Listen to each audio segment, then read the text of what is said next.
사도행전의 역사는 사도들의 역사지만 실제적인 능력은 하나님의 능력이죠. 성령 하나님의 능력입니다. 그리고 사도들의 그 삶이 언제부터 사도로서 사명을 감당하느냐 하면은 언제부터 하죠? 2장의 성령 충만 받을 때입니다. 그리고 사도행전의 역사는 성령 충만한 사도들의 역사예요.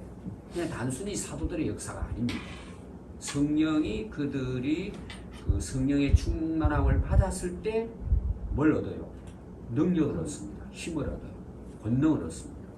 그럼 그 권능이 뭘까요?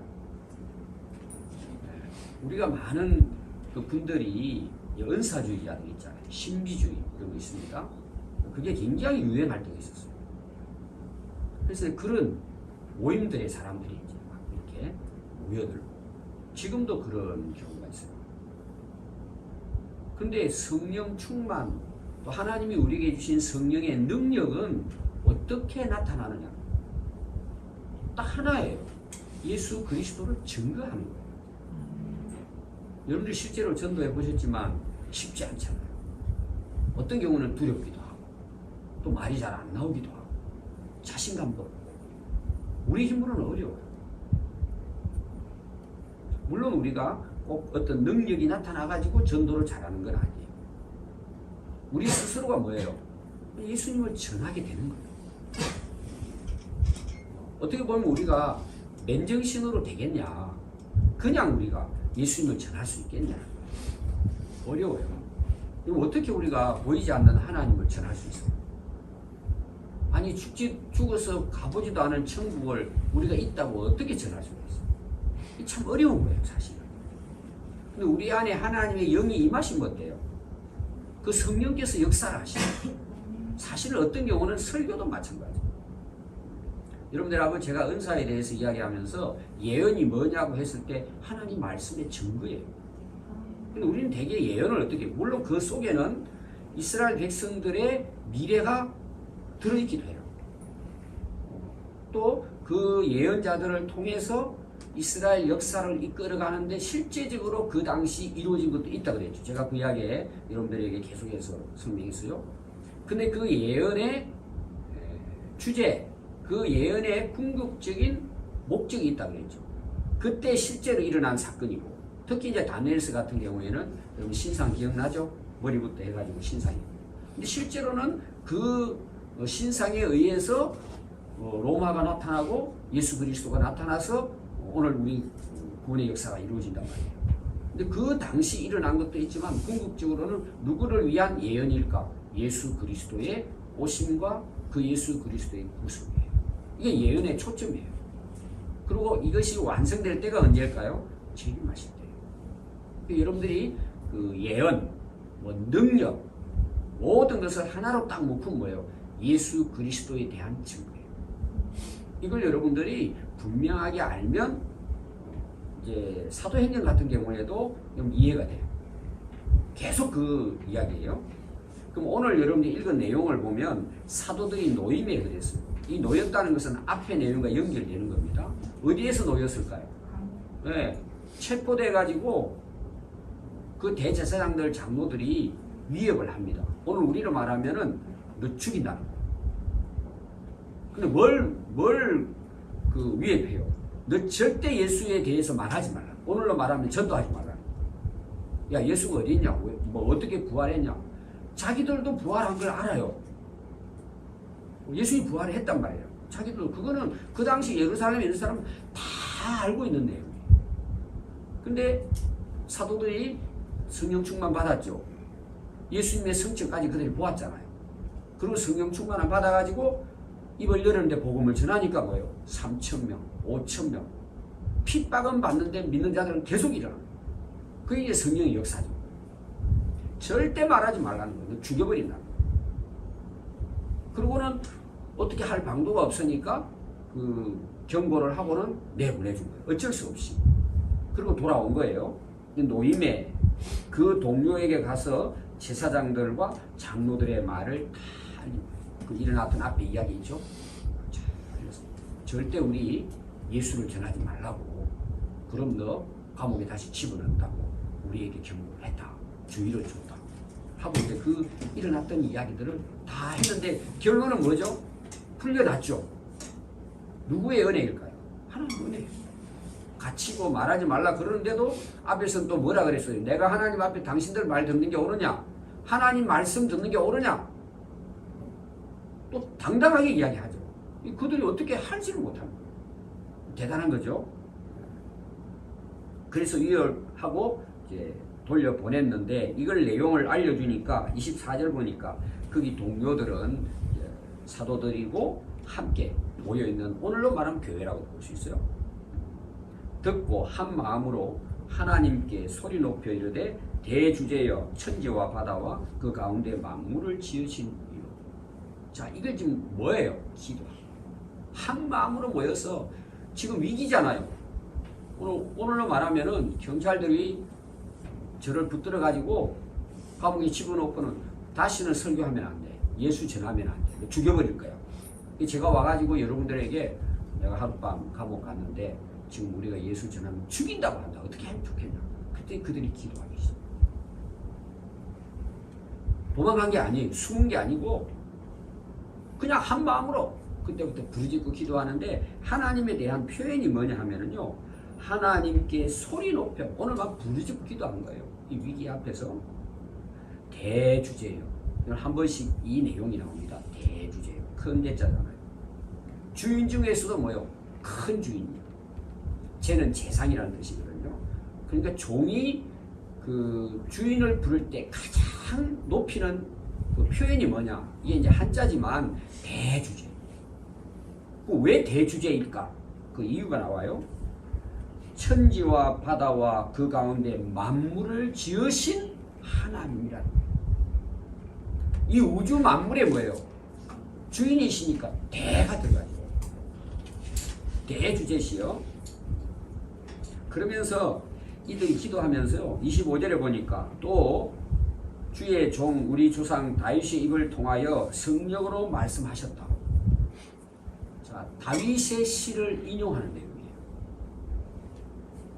그럼 여러분들이 보세요. 이들이 기도하는데 첫 번째가 뭐예요? 하나님은 어떤 분이세요? 대주제세요. 왜 대주제세요? 천하 만물을 창조하십니다. 오늘 우리가 믿는 하나님이 어떤 분이에요? 이 온 우주 만물을 만드시고 그걸 뭐예요? 다스리십니다. 근데 지금 그 하나님을 믿는다는 대제사장 장로들이 지금 예수님이 보내신 지금 이 인용하는 이유가 있어요. 다윗을 통해서 예언한 그 그리스도를 우리가 전하는 거다. 너희들 하나님을 그렇게 대주제로 믿는 자들인데도 불구하고 예수님을 전하지 못하게 하잖아요. 그들이 모여 하나님 기도하는 거예요. 하나님, 만물을 지으신 하나님. 다윗의 입을 통해서 우리에게 메시아를 예언하신 하나님이라는 거예요. 여러분 다윗의 시를 계속 인용한다 그랬죠? 특히 사도행전에 나오는 것은 예수님이 메시아 그리스도인 것을 다윗이 시를 썼는데 그게 예언적인 시라는 거예요. 그냥 오늘 우리로 말하는 단순한 그냥 시를 읊은 것이 아니라 오늘도 뭐예요? 다윗이 뭘 힘입어 이걸 예언했어요. 그 당시 다윗이 그 당시 예언자라고 이야기했어요. 이 시 안에는 예수 그리스도에 대한 예언이 들어있는 거예요. 그러면 그 당시 다윗의 시대를 보면 어때요? 이방의 주변의 국가들하고 계속 전쟁을 치르죠. 하나님을 믿는 이스라엘 백성들을 예를 들면 멸망시키기 위해서 계속해서 공격합니다. 다윗은 하나님께 부르짖고 기도하잖아요. 또 아들에게 쫓겨나기도 하고 위기를 당합니다. 그걸 지금 이 당시 그 교회에서는 그건 예수님을 예언한 것이고 그 예언은 지금 예수님을 통해서 고난받고 죽임을 당했고 우리도 그 예수를 증거하는 데 있어서 동일하게 뭐예요? 그 대적들이 우리를 예수 전하지 못하도록 괴롭힌다. 예수님도 환난을 통해서 돌아가신 것처럼 우리도 그 예수를 전할 때에 우리도 환난과 고난을 받게 됐다. 그걸 지금 이들이 기도하면서 하나님 앞에 부르짖고 있는 것입니다. 이 다윗의 시에 대해서는요, 그 시편 몇 편에 나오느냐 하면 아마 그게 제가 기록을 했는데 되게 잘 안 보여요.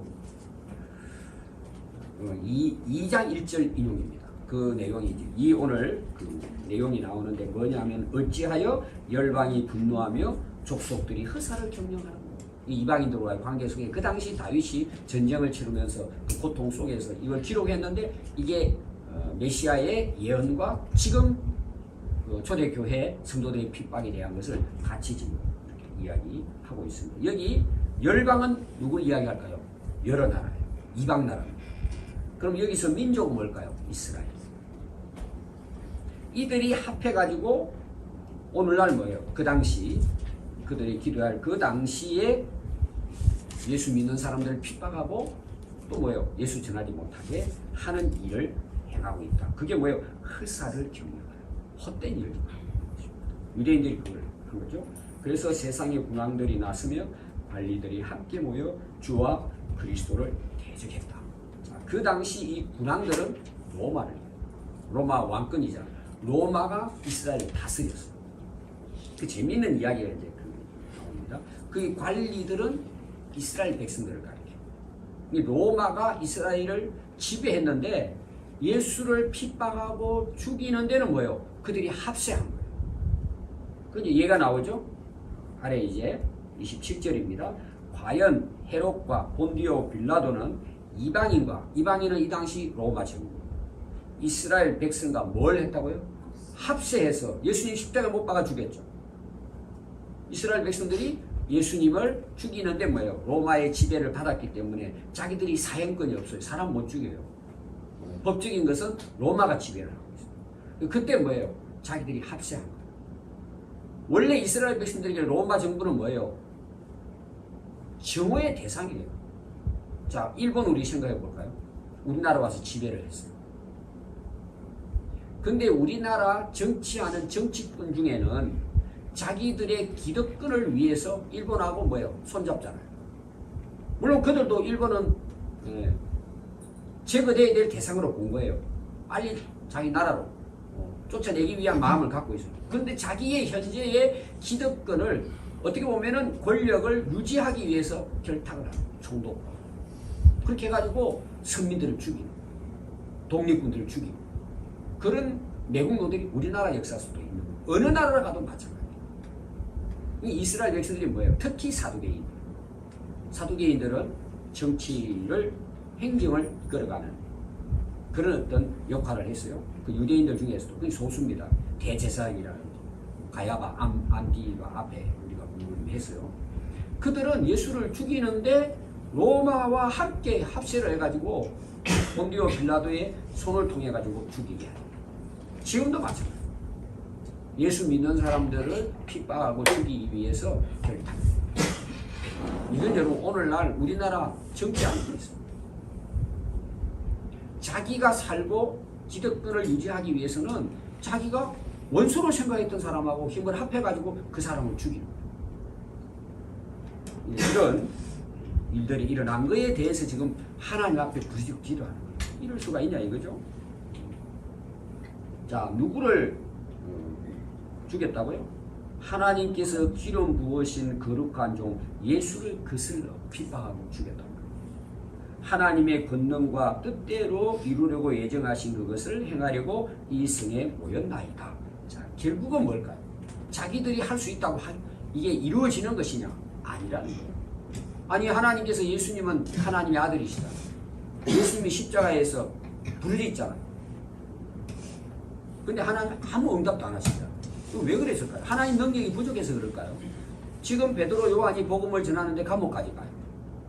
아니 하나님이 살아계시는데 감옥 못 가게 해야죠.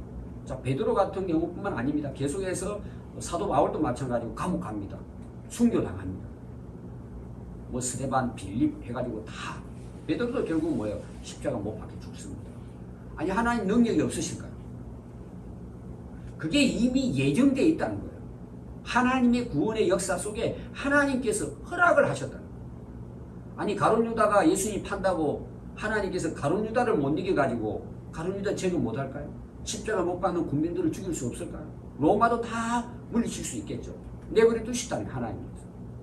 그걸 통해서 인류를 구원하고자 하시는 하나님의 계획이 완성되도록 하나님이 그거를 허락해 주시게 됩니다. 여러분 인생을 살아가다 보면 이런 경우가 굉장히 많아요. 아마 여러분들이 억울함을 당할 때가 많을 거예요. 저는 우리나라 역사도 마찬가지고 지금 우리 주변에도 일어난 일이 있잖아요. 아직도 좀 어렵게 살아가는 나라다 보면은 정치가 엉망이잖아요. 그냥 가가지고 집단으로 그냥 몰살시켜버리고 그 어린애들도 있잖아요. 그런 우리 인간의 이 인간사를 보면은요 정말 억울하게 아무 잘못도 없는데 죽임을 당하고 고난을 당하고 비참하게 인생을 바치는 여러분 사람들이 얼마나 많은지 몰라요. 저는 그분들을 위해 기도하거든요. 너무 마음이 아프잖아요. 또 우리나라에 일어나는 이런 사건들 보세요. 부모가 애들을 죽이잖아요. 그 애들이 무슨 잘못이 있어요? 이런 정말 우리가 상상할 수 없는 이런 억울함을 당합니다. 하나님이 살아계시다고 왜 이런 일이 일어날 수 있을까? 여러분 이런 우리가 생각들을 참 많이 하잖아요. 여러분 개인적인 일에 있어서도 마찬가지입니다. 이 하나도 하나님의 권한에서 벗어난 건 하나도 없어요. 다 하나님의 주권 안에 있는 거예요. 뭐 우리가 이해할 수가 없죠. 그래서 앞에 나왔죠. 대주제라고 이야기하죠. 모든 것을 만드시고 다스리시는 거예요. 우리는 그 하나님을 인정합니다. 이해할 수는 없지만 하나님의 허락 안에 다 이루어진다. 하나님의 역사와 계획 속에 이루어진다. 그래서 29절을 보면 주여 이제도 그들의 위협함을 굽어 보시옵고 또 종들로 하여금 담대히 하나님 말씀을 전하게 하여 주시옵소서. 자, 기도의 목적이 뭘까요? 우리 감옥 안 가게 해주세요. 이런 거 하나도 없죠. 우리 억울함 안 당하게 해주세요. 매 안 맞게 해주세요. 고통 당하지 않게 해주세요. 이걸 피해 주세요. 어떤 경우는 하나님 우리 어디로 도망가면 좋아요? 어디가 숨었으면 좋겠어요? 아니면 또 뭐예요? 하나님 불을 내려가지고 그들을 다 멸해주세요. 여러분 다윗의 기도 보면 이런 게 나옵니다. 얼마나 억울하면 하늘에 불을 내려가지고 또 여러분 그게 이루어진 사건도 있어요. 엘리야 같은 경우 있잖아. 그러니까 이들이 지금 기도하는 기도의 목적이 뭐예요? 담대히 이런 위협 속에서도 우리가 복음을 전하게 해주세요. 왜 이 기도를 했을 것 같아요? 지금 사도들이에요. 그럼 사도에게 명하신 하나님 명령이 뭐예요? 땅끝까지 증인되라는 거예요. 그 사도들의 사명은 핍박이 있든 감옥을 가든 고난을 당하든 이들의 사명은 뭐예요? 복음 전하는 거예요. 저는 오늘 교회가 이 역할을 해야 돼요. 담대하게. 근데 복음이 뭐예요? 예수님만이 우리의 구주시라는 거예요. 우리는 어디를 가도 어때요? 저는 지금 종교 다원주의입니다. 자기가 원하는 종교를 믿으면 그게 그냥 진리예요. 완전히 지금의 사상은요, 완전히 뭐예요? 두리뭉실이에요. 진리가 없는 시대예요, 지금은. 그러니까 우리가 하나님이 세상을 창조하시고 예수님만이 우리의 구원자다 그러면 사람들이 다 해를 내도 아니 그런 기독교 어디냐? 그래서 독단적이라고 해요. 여러분 진리는 독단이에요. 진리는 변할 수가 없고 환경에 따라 사람에 따라 위치에 따라서 조건에 따라 바뀌는 게 아니에요. 근데 세상 사상은 전부 다 바뀌어요. 제가 지금 그 창조과학회에 나오는 그 자료들을 제가 시간 될 때마다 보고 있습니다. 보고 있는데 신기한 게 뭐냐 그러면은요, 과학도 있죠. 과학도 변화된다는 거예요. 그럼 왜 변화될 것 같아요? 그때 당시에는 이게 막 진짜요. 과학적으로 증명을 했다. 근데 시간이 지나 보니까 뭐예요? 아닌 게 나타나는 거예요. 연구를 해보니까 그때는 그게 옳았는데 보니까 아니다. 한 예를 들면은 여러분 지구 주변을 태양이 돌아요. 지구가 태양을 중심으로 돌아요. 우리가 그런 이제 그 기본적인 게 있잖아요. 그러니까 그때 당시 지구가 태양 둘레를 돈다고 했는데 그 사람들을 죽여버리는 거예요. 갈릴레오 같은 거. 그러니까 한 유명한 말이 뭐예요? 그래도 지구는 돈다. 당신들 나를 죽여도 진리야. 지금 와서 보니까 어때요? 그 어리석은 짓을 한 거예요. 과학도 바뀝니다. 왜? 인간의 지혜와 지능이라는 것은 한계가 있기 때문에. 근데 하나님은 우주 만물을 창조하십니다. 그럼 성경 말씀이 맞겠어요? 인간의 지식이 맞겠어요? 변함이 없는 거예요. 하나님의 창조. 진화론은 이제 벌써 한벌 가는 시대가 있는 거예요. 지금 와서는 뭐예요? 두리뭉실이에요. 이것도 저것도 저것도 다 좋고. 여러분 조심해야 될 게 뭐냐? 아무나 믿어도 뭐만 믿어도 아무 종교도 된다.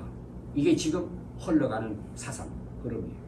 근데 예수님 저라면 당신 좀 모자라네. 이런 지금 시대가 된 거예요. 그럴지라도 우리는 누구를 증거해야 돼요? 예수님 전하는 것이 내가 그리스도인이라면 우리 모두의 삶이에요. 그 사람이 교회에 나오고 안 나오고는 다 문제. 우리는 예수만이 우리의 구원자예요. 그리고 예수님 대해서 이야기하는 거 있죠. 다른 시대부터 하나님께서 창세기부터 타라이스부터 해서 예수님은 지금도 우리로 오고 그 다음에 우리가 고백해야 될 게 뭐예요? 그 예수님이 내 안에 계신다. 그래서 내가 이렇게 살아갑니다. 우리는 당당하게 그게 사도들의 사명이니까 뭐예요? 목숨을 걸고는 지금 그게 인간적으로 힘들잖아요. 하나님 우리가 이렇게 담대하게 예수님을 끝까지 순교할지라도 증거할 수 있게 해주세요. 지금 우리들은 뭐 이게 현장감이 없잖아요. 그때 당시에는 이건 죽음 앞에 놓고 기도하는 거예요. 이 대단한 기도입니다. 그리고 또 손을 내밀어 병을 낫게 하시고 표적과 기사와 거룩한 종 예수 이름으로 그런 능력도 나타나게 해주세요. 제가 사인이라고 이야기했죠. 표적이. 그건 앞에서 3장 1절에도 손을 내밀어 오른손으로 이렇게 세우잖아요. 사도들이 우리도 그렇게 해서 복음을 전할 수 있도록 능력을 주십시오. 31절 빌기를 다함에 모인 곳이 진동합니다. 옛날에 우리 믿음의 선배들은요 이런 경험을 많이 했습니다. 건물이 흔들렸단 말이에요. 실제로. 제가 알고 있는 목사님의 아버지는 공성성결교회예요. 동네 사람들이요 그 목사님 개척을 해서 공성성결교회 그 일화가 아주 유명하게 있어요. 성도들이 밤에 모여가지고 철야함씩 기도하는 거예요. 예배당에서. 동네 사람들이 다 깨난 거예요. 물동이 들고 불 끌어온 거예요. 실제로 교회 안에 가서 불이 타는 거예요. 안 믿는 사람도 그 경험을 한 거예요. 와서 그렇게 신자들이 기도하고 있는 거예요. 놀라운 일이죠. 저는 이제 그때는 뭐 보진 않았지만 이제 간증을 들어보니까 공성교회에 불 났다고 사람들이 물동이 가지고 불 끌어오더라고요. 여러분 그런 역사가 있었어요. 초대교회 때 진동하는 역사입니다. 이거는 진동 자체가 중요한 것이 아니라 하나님이 임재 그 기도에 응답하셨다는 걸 보여줍니다. 그러니까 어떤 일이 일어나죠? 다 성령이 충만하여 담대히 하나님 말씀을 전하더라. 자 앞에서 2장에도 이런 현상이 일어났죠. 불이 혀같이 나타나고 바람 소리가 나고 이거는 다 뭐예요? 하나님의 임재를 의미합니다. 성령께서 그들에게 임해서 그들이 다 성령 충만해서 뭐예요? 사도의 사명으로 끝까지 담대히 주의 복음을 전하는 역사가 이 사도행전입니다. 오늘 결론이 그거예요. 여러분 하다 보면 우리 힘으로 안 되잖아요. 근데 고민할 거 없어요. 우리는 엎드리는 거예요. 특히 뭐예요? 내 개인적인 문제도 있지만 우리의 사명을 위해서 기도해요. 우리는 근데 먹고 사는데 지금 바쁜 거예요. 지금. 여러분 그게 중요하다고 제가 이야기했어요. 근데 사명을 놓쳐버려요. 내가 왜 먹어야 되는지, 내가 왜 이해해야 되는지, 내가 왜 공부를 열심히 해야 되는지 이거를 놓쳐버려요. 성공하는데 끝나버리고 돈 버는데 끝나버리고 건강한데 끝나버려요. 끝났다는 뭐예요? 그걸 가지고 사명을 감당하는 것이 아니라 엉뚱한 데가 빠져서 젊음을 허우에 우리 주의 복음을 위해서 주의 나라를 위해서 우리 맡겨진 사명이에요. 우리 모두의 사명.